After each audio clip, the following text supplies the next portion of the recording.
Good evening. Welcome to the Darkstream. I'm Vox Day, voxday.blogspot.com, and Infogalactic News.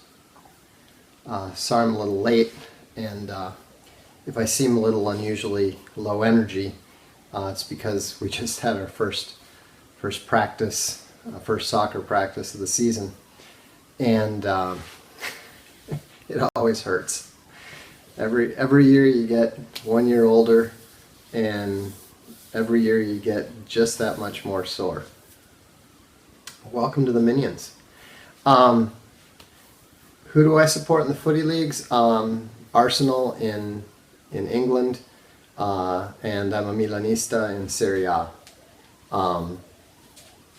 Probably more inclined towards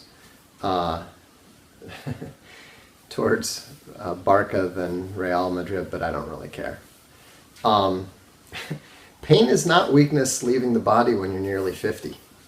Pain is age. It's been, I'm very fortunate.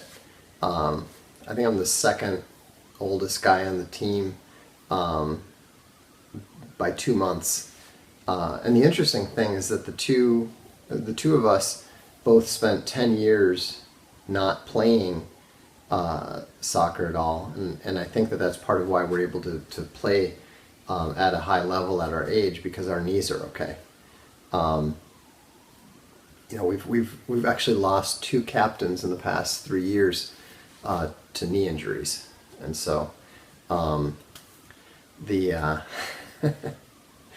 no, it's great. I love it. I'm very fortunate to still be able to do it.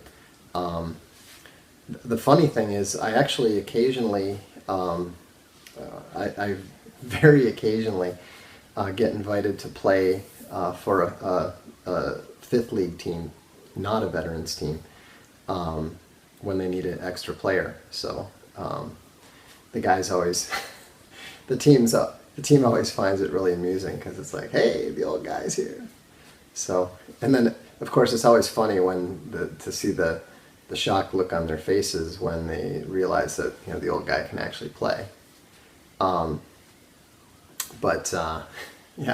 it is a shock though. I can remember distinctly when I lost my speed. I was 33, and it didn't kick in. That fifth gear just was gone. And so, this is not a beard. This is I'm too lazy to I'm too lazy to shave on a night when I'm going to be playing football. It's unintentional, but yeah, sports are great. A lot of people say that they're a waste of time, and so forth. But I actually think they're very vital for male development. And I think that it's really important for young men learning how to navigate the male social hierarchy.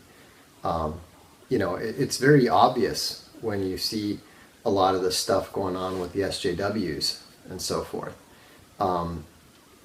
It's very clear that they've never played sports, that they just don't have that.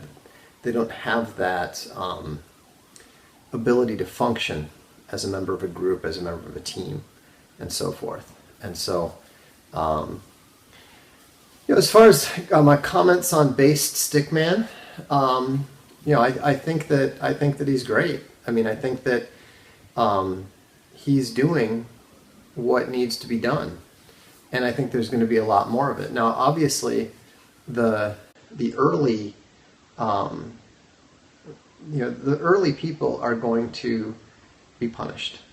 The early people are going to suffer. It's the same as the heroes of the Boston Massacre. We celebrate Crispus Attucks and the others. We celebrate the Founding Fathers, but it turned out badly for almost all of the Founding Fathers. And that's why you only see the most courageous individuals taking action. And it is that way. It's always that way. I mean, I've said about, some of you mentioned Anders Breivik. I've said that by the time that this is all said and done, there will probably be statues to Anders Breivik, around Europe, and definitely in Norway. The same way, there's no question that when the king of Andalusia fought the Muslims in Spain, there were probably plenty of Spaniards who criticized him. All of these things, the left used to like to say that, your terrorist is my freedom fighter, and so forth. Well, there was I never quite understood people that reacted badly to that, because I always thought it was true. The state, the evil state, the illegitimate state, the anti-democratic state, whatever you want to call it, the spy state, as we know from the CIA leaks, which, by the way, how many of you were genuinely surprised by anything that came out in the CIA leaks today? Anything that came out in Vault 7? How many of you were actually surprised? Anybody? No, don't say not me. Just if you were surprised, mention it. Okay, so basically nobody's surprised. Right. I mean, I'm not surprised by any of it, not by because, as my wife posted, she's old enough to remember when Echelon, the FBI's Echelon, was conspiracy theory.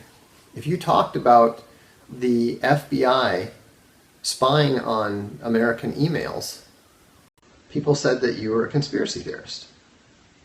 Well, now we know they're not only spying on your emails, they're spying through your TV. We knew that about Samsung. That came out. Michael Hastings, everybody knows he was assassinated in his car. There's now, I don't think that's true of Paul Walker, the actor. That was a very different situation. But, and I think that there's about to be a huge market for hardware kill switches that will allow you to immediately shut your car down if somebody starts, hijacking or controlling the automated system. I think that a lot of people, what did Paul Walker know? Yeah, it was probably Vin Diesel who was behind it. Senator says he won't drive, but he just can't. No, I'm totally kidding. But and I mean, there've been talk about unintended acceleration and that sort of stuff. I used to love all that unintended acceleration stuff because my friends and I we were able to acquire just dirt cheap Audi 5000s because it was nonsense. There's just people screwing up the gas and the brake. It happens. But in the case of in the case of things like Michael Hastings, who was supposedly just speeding ridiculously, who knows, with Princess Diana, there was also a whole thing with the with the mysterious speeding through the night and so forth. Now, I don't know if those cars had that capacity at the time. Got to keep in mind that was a while ago. But there's no question that cars today are pretty, ever since they went to that whole Telestar thing, there's no question that it's not, and it's not just, keep in mind, it's not just about the CIA, and it's not just about M6. If they can do it, so can anyone else. It's going to take more know-how, but it can be done. And so, MI6, yeah, not M6. Yeah, I mean, this is the kind of time when it makes you think, hey, maybe I want to go get an old MG that has a gas, has a lawnmower engine in it, and no advanced technology whatsoever. I mean, at least somebody can't take it over and crash it while you're in it. Now, obviously, most of us are entirely safe because nobody gives a damn about most of us. Um, I'm not concerned about it just because I know nothing. There's absolutely there's absolutely I live in Europe and I pay very little attention to those sort of things. But yeah, you do see things like Putin's bodyguard. That was also a real questionable thing, and so. This is going to have a tremendous. This is going to have a lot of impact that is not necessarily going to make sense to us. I mean, think about how many people are going to not want to buy a new car if they don't have those kind of systems in it that allow the car to be hacked. How many people are going to take their cars to the car dealer and say, hey, I want a kill switch in this thing. Put a kill switch in this for me, because I want to make sure that if someone hacks my car, I can shut the damn thing down. And so it's, it is, and it is interesting. I mean, I wasn't aware of that. It is interesting that CNN is being so quiet about this because, this is massive news. I mean, yes, those of us who are, more inclined to pay attention to the conspiracy theorists and those of us on the alt-right are probably more inclined to be dubious about the official stories and so forth. And so we tend to pay attention to things like this. But the fact of the matter is that a lot of people don't know that, and are not paying attention to that. And so I think that this is going to disturb and upset a lot of people. And it's also going to demonstrate that the deep state, as people like to call it, is not on the side of the American people. I mean, they're obviously not on the side of the American people because they're spying on them, because they're attempting to control their vehicles, and they're attempting to listen to them through their TVs and their telephones and so forth. And I don't think most people are going to be okay with that. And so I think it's also possible that CIA leaks may allow the God Emperor to crack down hard on the CIA and basically, uproot all of this incredibly anti-democratic, unconstitutional, illegal activity. I mean, there's no way that this is legal. Not at all. And so, and some of you are mentioning Snowden. I've said from the beginning, and I've never wavered in this, that Snowden is an American hero. Snowden is probably one of the most heroic Americans that we have witnessed in the past 30 or 40 years. This is one area where I think that that the God Emperor is mistaken. He has referred to Snowden as a traitor and so forth, but that's not the case. It's not the case at all. And I mean, I understand some people did think he was a traitor, and I can understand why, and that sort of thing. But he came out because he had a conscience, and because he knew that a very vast crime was being perpetrated against the American people, and so he didn't want any further part of that. And for that, he should be praised and celebrated and lionized. And I think that the fact that they made a movie about him is a good sign. I think that the fact that WikiLeaks has come out is going to change a lot of people's opinions about him, and I think that's a good thing. I think I would love to see the God Emperor pardon Edward Snowden. I think he deserves it. Well, I mean, who knows about Seth Rich? I mean, there's a lot of possibilities there. I mean, we know his car wasn't hacked, certainly. Yeah, I mean, perhaps we need to start a meme, Snowden for CIA. Maybe yeah, maybe put Edward Snowden in charge of the CIA, and we'll see what happens. But the thing is that the world is a much I won't say it's a more mysterious place than most people think, but it is not as simple as most people like to think. One thing that I like to point out to people is that if you read Roman history, if you read Byzantine history, it's a constant series of conspiracies.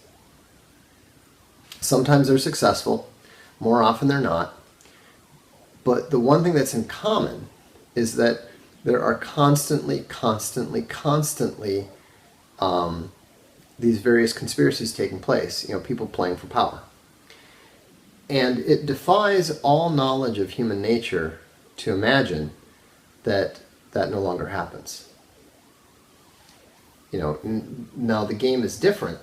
There's not just one emperor. There's different routes to power. There's different ways to exert power.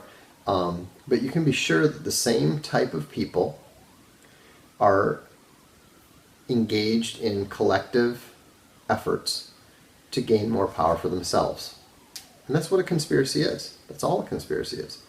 A group of people getting together in secret to achieve a purpose. And that's what the CIA is doing. That's what the NSA is doing. We don't necessarily know for whose benefit they are doing it, but we know that it is not at the behest of the President of the United States. We know that it is not at the behest of the U.S. Senate or the U.S. House of Representatives, and we absolutely know it is not because the American people asked them to or told them to. And therefore, it's wrong. It's that simple. And I think that WikiLeaks is one of the most important organizations out there, and it's no longer dependent on Julian Assange.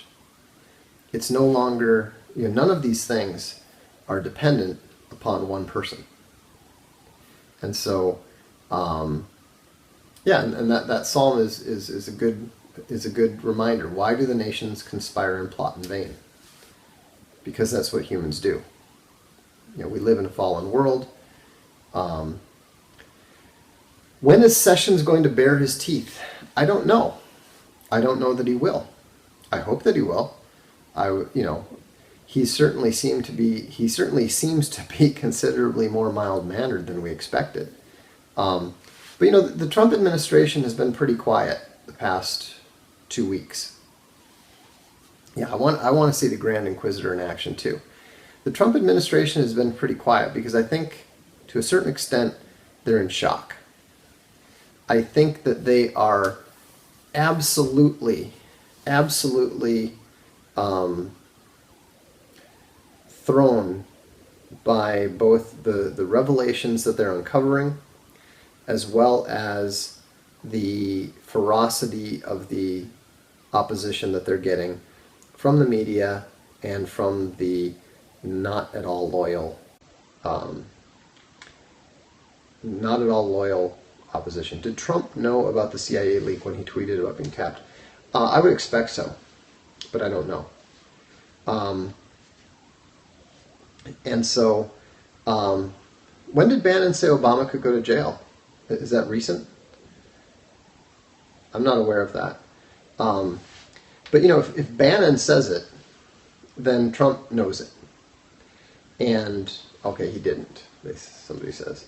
But Okay, it was a fake post.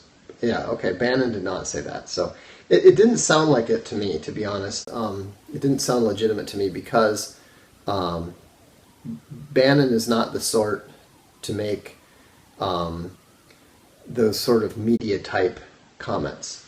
What I mean by media type comment is, this could happen. Well, that's a pretty retarded thing to say. I mean, yes, it could happen. An asteroid could hit the Earth 5 minutes from now. But it's a meaningless statement. Bannon is a strategist. Bannon talks about concrete things. Bannon talks about theory. He does not talk about possibilities of current events. And so, but the funny thing is that all of this is very familiar to those of us who went through Gamergate and who are Gamergaters. We saw, a lot of us were shocked too. A lot of us were shocked at the extent of the journalist collusion. A lot of us were shocked at the willingness of game journalists and game sites to not only blow off, but attack their own customers. And so, I would love, just as an author, I would love for Trump to not only read SJW's Always Lie, but, carry it out with him where a picture of it would appear, sell 10 million copies after that. But the thing is that, yes, obviously I'm incredibly biased and so forth, but I really do think that it's a really important book because it explains so much of this. And so, how can the cabinet stop the media witch hunts? They can stop the media witch hunts by bringing down the hammer on the people that are attacking them, on the people that are guilty of these various things. They're going to stop doing that. They're going to stop doing that once they see the consequences. If you look at the response of Antifa, that was of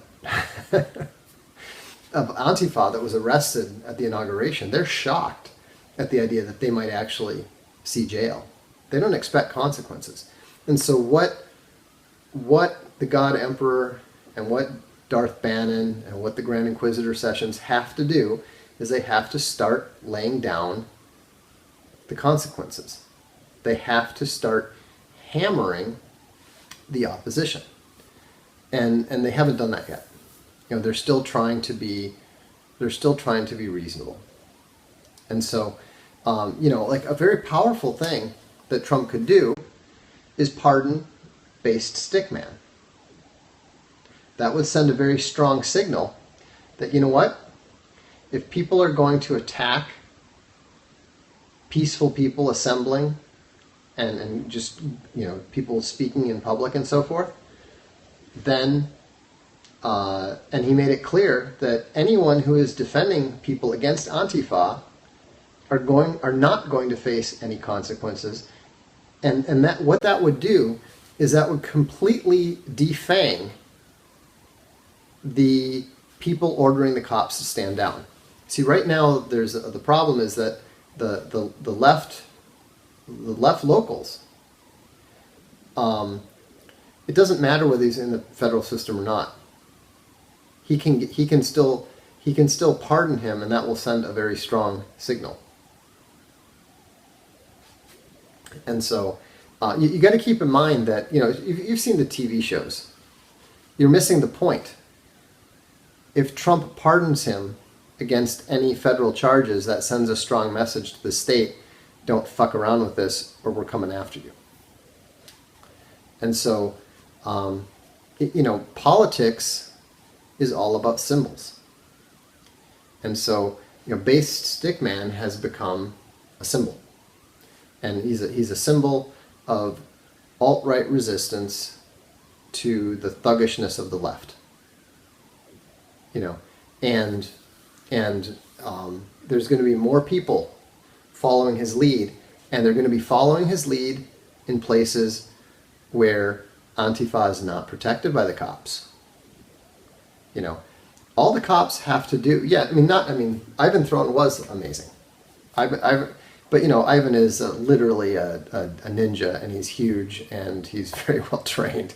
It was kind of interesting to see. I mean, it was funny to see how easily he took that flag away from the guy, and you know, and nobody wanted to have a crack at him. You know, if I was doing if I was doing speaking tours, I would absolutely have Ivan leading one of my security details. And he was actually there for a Milo event, you know, doing that. And so, but that's the thing. Yeah, I should pitch his book. If you're looking for a powerful masculine self-improvement book, have a look at The 9 Laws.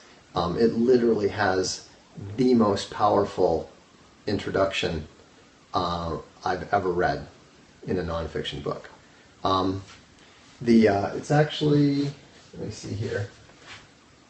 I don't know if I have that there. I'll have to find it. I have a copy, but you know, I actually signed it after reading the introduction. I didn't even bother reading the rest of it. You know, Ivan had contacted me on social media, on Twitter, I think it was, and said, "Hey, you know, I'd really like for Castelli to publish this book." Dun dun dun dun dun. You know, I looked at it, and he had a yeah. It's called The 9 Laws. And, you know, he had a small following. It wasn't really enough to justify any particular interest, but you know, he was audacious, like Mike Cernovich likes to say. He was audacious, and he was ambitious, and he was persistent without being pushy. And so I thought, yeah, okay, maybe this guy's all right. If the book doesn't completely suck, I'll consider giving it a shot. And then I read it, and I just thought, holy cow, you know, this was powerful stuff about somebody who had to overcome great personal challenges at a very, very young age, but was not a victim. You know, refused to be a victim, and insisted on overcoming these terrible challenges that he was faced with. And I'm not gonna spoil it by saying anything about it. Just if you know, go to Amazon, read the introduction that's in the Look Inside, and you'll understand exactly what I'm talking about. If it doesn't affect you powerfully, I will be very, very surprised. Yes, we are publishing a novel by Stefan Molyneux. We may be publishing more stuff by him. I don't know. We'll see. I assume you're referring to The Corroding Empire. Yeah, we're having a nonfiction book. Okay, sorry. I thought you were talking about the great new, what do we call it? An interstellar epic an interstellar epic science fiction in space. So anyhow, yeah, I think I enjoy being an editor for a publisher a lot more than probably any other editor at any other publisher does. It's wholly irresponsible, but we have a good time, and I'm happy that our readers do too, and I really appreciate all the support from you guys. Yeah, but we've got some. Actually, that's what I've been doing just before this is doing some more editing on Corroding Empire, and Alexa. I don't know. Somebody check Alexa. Where are we at? Have we made a dent yet? I think we were at 17,000 before. So if we're still at 17,000, this is clearly not working. You know, because I think their updates are daily. But, you know, you guys are going to be really embarrassed came down 600 US rank. Okay? Well, you guys are going to be really embarrassed if the VFM come out and pop that sucker up. Oh, I see. It's from 17,600 to 17,000. Okay, so we're making a little dent. So, you know, keep it up. For those of you who aren't familiar, we're testing this this manipulating Alexa thing. Download the Alexa toolbar for Chrome or for Firefox, and then go to voxday.blogspot.com and infogalactic.com, and we're going to see how much we can move it first just from the Periscope watchers, and then we'll bring it to the VFM, and then we'll bring it to the Dread Ilk, and we'll see where we can take it to. I'm curious because the CIA is watching. Well, of course they are. And we used to joke all the time. I mean, like 10 years ago, on the blog, we used to joke about, you know, Fred, the poor agent who was assigned to read everything and all the comments at VP, and you know, it was kind of like when we joked about. We used to joke when they were talking about Milo getting a, you know, being named press secretary or something. Space Bunny said, you know, can you imagine that poor agent who gets assigned to vetting Milo? He's going to need therapy for years. But you know, it's but you know, we live in the panopticon. The panopticon, the eye that always watches. You know, we live in Mordor, and so understand that. That doesn't mean we're orcs. That doesn't mean we're slaves. But what it means is that you need to be aware of it, and you need to be aware that they're going to use, if they decide to, they will use that information against you. You know, so own up to what you're doing, at least to yourself. Be aware of what you're doing, you know, and understand that, you know, you may be called to answer for that, even on this planet in this life. And so, anyhow, that's it for tonight. Thanks for tuning in. If you get a chance, if you're interested in participating in the ultimate trolling of science fiction 2017, pre-order the Corroding Empire by Johann Kalsi, and we'll look forward to seeing you soon, hopefully tomorrow night. Have a good evening.